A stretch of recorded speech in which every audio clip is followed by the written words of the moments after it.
Welcome or welcome back. This video is going to be about Once Upon a Book Club's Halloween edition box. So this is what it looks like. It is orange instead of pink, getting into the Halloween spirit. And the book for 2023 is My Roommate is a Vampire by Jenna Levine. I don't know that one. But, so I have to admit, I will read just about any vampire book. I have come to understand that I'm missing a big chunk of vampire books, apparently, or maybe they're television shows, because one of the things that came in the book club box is, this little thing. It has discussion questions, but then on the back it has vampire match. And so I only got about half of them. I've never heard of A Discovery of Witches, Vampire Academy, Shadowhunters, Wizards of Waverly Place. I have heard of Adventure Time, but I have no idea the name of the vampire because I've only just heard of the show. But anyway, so it was very appealing to me because my roommate's a vampire. Okay, this could be a great sitcom. Situational comedy would be amazing. Sounds really good. Also, this cover is absolutely adorable. I think they killed it on that. They have the nighttime side and then the daytime side. They carried that over onto the spine of the book, and yeah, so I just thought that was really cute. And of course, the shtick for Once Upon a Book Club is that as you read the book, you will get to places in here where it says that you can open your gift, and I missed it. So there's little stickers that says, hey, you can open your gift now. Sometimes there's bigger stickers, and then it corresponds with what's going on the page. So this review is going to contain spoilers. If you're not interested in that, then just walk away now. All right, so for example, I'm not going to start with the first one. I'm just going to start with the gift that we're at right now. So this is page 143. And for example, the book says, I opened the box. Inside was a set of 48 beautiful colored pencils, ranging in color from pale pink to a blue so dark it was nearly black. So then you are on page 143, and then you have this package. So I opened it and I didn't put it back in, but it's very pretty. It had a piece of twine that was wrapped around it, and it had this, and it tells you the page number. And so this had this letter on it, and I didn't open it because I wanted to keep the wax seal intact. And the reason that the wax seal is important is because, of course, this is a vampire. He has woken up after 100 years sleep because something untoward happened to him thanks to one of his friends. And so he still uses the old-fashioned style correspondence. So he has this wax seal, and it has his initials in it, FJF. And then you open it up, and it corresponds to the page. And so it's the note that he left for Cassie, Cassie is the female main character, the other roommate. And so it's the note that he left for Cassie is in here because I kind of peeked. So that was cool. But then wrapped in very pretty wrapping paper was this box of colored pencils. And so I'm going to try to open this carefully.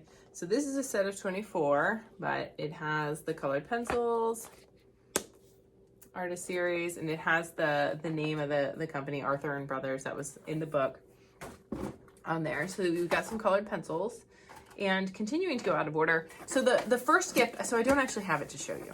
I will tell you what it is. It came in a really cute box the box had bats all over it. So this box has the stripes. That box had bats all over it, and then you opened it up, and it was a purse that was shaped like one of those old style coffins, and then it had bats on the cover, and it unzipped and had the little pouch and everything. It was really cute. However, I thought that my friend would enjoy it a lot, so I already gave it to her because we're really close to Halloween, and I'm really behind on my reading, so I just got to it. But I wanted her to enjoy it during the season while she could. All right, so the purse aside, so this was on page 125. Again, really cute. Kind of reminded me of Beetlejuice. If you're really young and you haven't seen that movie, maybe go check it out. It's pretty good. So they went to a coffee shop and they ordered mugs of coffee. So it did not say that the mug was shaped like a cauldron. However, this is absolutely adorable. Shaped like a cauldron. So the cauldron mug, and it has the guest check from the coffee shop on it with what they ordered. So that was really cute. And then last but not least, there was this box, and it has these little ghosts all over it, and it tells you the page number. Super cute. And you open it up, and there's a ring. So this is Cassie's ring, which, again, spoiler, Frederick proposes with towards the end of the book. So now then, what do I think about the book? The book was a lot of fun. So the cover looks like a lot of fun. The book was a lot of fun. Cassie is an artist who is currently working odd jobs and as such does not necessarily have the rent that she needs in order to live in Chicago, especially around the areas that she needs to in order to, you know, kind of be involved in the art scene. I've never lived in Chicago, so I don't really know what everything's like, but you know, they take the L, they take the buses, and it sounds somewhat complicated. If you've never done it, I have taken a bus and the L in Chicago, and it's crowded, it's loud, it's so loud. Like, you go anywhere else, it's not that loud, so I don't quite understand what they're doing there. But anyway, back to the book. So she needs to find a roommate because she's getting evicted from like yet another apartment, it sounded like. And so she finds this apartment listing that is too good to be true. It's only $200 a month. It's apparently in a really nice part of Chicago.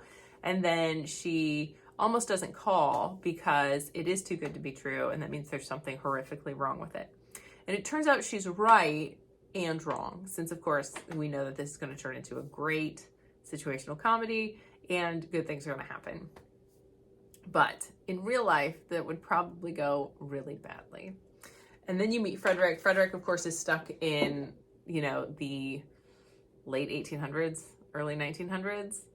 And so he has some old-fashioned ideas. He still dresses the same as he did back then. So, you know, the coat, the top hat, like all of that, which again, like hearing about a guy who is interested in fashion, or well, maybe not interested, but who dresses well. So somebody who dresses well and takes care of their appearance, like, what's not to like?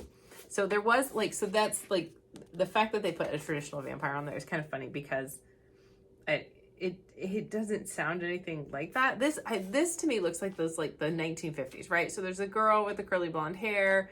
There's this guy with like a ton of hair and like, it looks like it's probably needs pomade, and it's just very Elvis looking, I guess.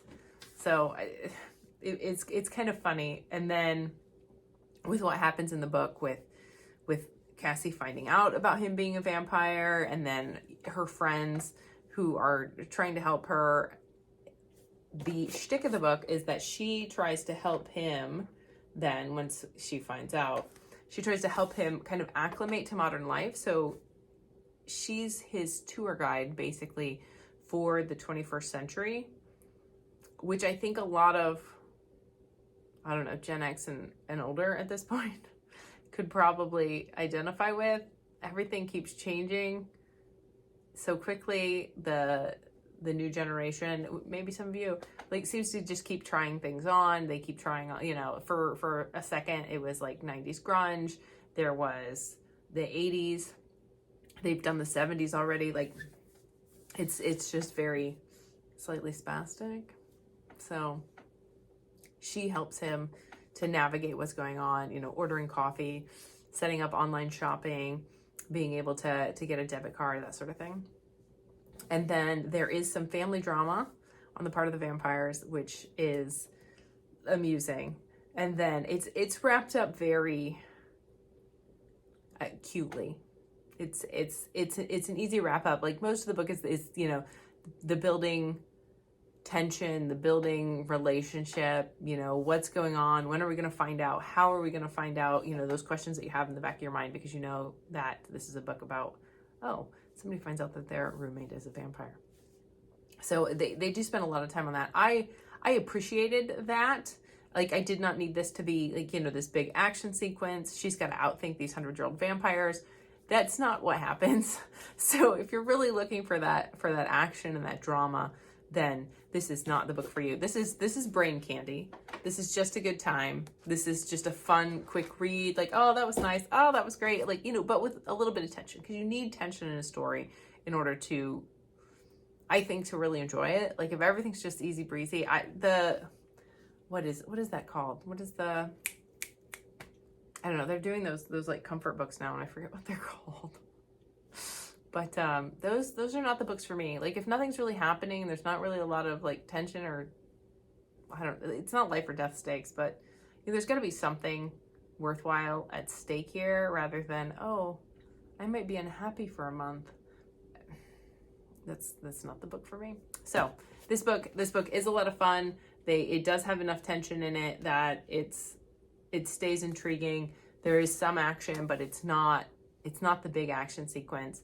It's not the big bad guy sequence. You're not going to have, like, you know, the Voltor, whatever. Those people from Twilight, the really old people from, I think, Italy, those people don't make an appearance. You don't have, it's been so long since I read Interview with the Vampire. I don't even remember what that is. I know there's a body snatcher in there somewhere. But anyway, this is it's a popcorn book. If it was a summer read, it'd be a beach read, but this is just brain candy. You just read it like, yep, that's nice, and then you've got a super cute book to lend to your friends or put on your bookshelf. So that's where we're at. This box. So for Halloween. So a little thoughts on the Halloween box. They did a really great job with the packaging. You know, the ghosts, the stripes, all of that. Super cute, very topical. I enjoy the Halloween themed things. Halloween's a lot of fun. Who doesn't like Halloween? So they did a good job there. I'm curious to see how this ring goes. Like, so this is the first time I put it on. So we'll see how it holds up. I'm always nervous about getting, you know, jewelry in subscription boxes because obviously it's not expensive jewelry. But does that mean, like, it's gonna turn my finger green? Like, what's gonna happen? Are the stones gonna fall out? Like, how long is this gonna last? So we'll see. I hope my friend enjoys the purse. It looked pretty nice. So that was good. The mug looks pretty solid. I love that it has the little 4 feet. It is even. That was one of the first things I tested, that the mug does not wobble. So the mug's doing pretty well there. And then I will have to check out the colored pencils. I mostly paint, but I need to work on my drawing because that helps painting. So we will see how that goes. Because as the book points out with Cassie, you can do a color pencil sketch of something and kind of help you get ideas for your colors as you're going. So I actually really will find that particularly useful. But again, like if you're a person who just wants, you know, the fun and the joy of like opening a book and then opening things throughout, which is part of the thing, then, you know, you can give it away as gifts. You can give it to your, you know, your grandkids, your kids. I mean, you know, kids love colored pencils. They like coloring on things. So there's that. And then the big thing that I love about the Once Upon a Book Club is I wouldn't have known this book even existed was it not for this subscription service. And there are other books that they have sent that I am behind on that I didn't know that they existed either, and I wouldn't have seen them. I don't go to bookstores anymore. Like, I'm not browsing books online. So I usually like hear about something either through, you know, social media or from a friend, and then think, oh, maybe I'll go look at that, or maybe I'll check it out of the library. And so it's nice to get exposed to books that I wouldn't otherwise read or even know about. So that is my main reason for liking the subscription service. But if you are like really hardcore on like, I don't want all this stuff sitting around my house, then I donate it. Somebody's going to be super happy to get it. There you go. All right, let me know what you think. Let me know if you have any questions. I will try to remember in a future video to give an update on some of the items, such as the ring. So yeah, I hope you all have a great evening.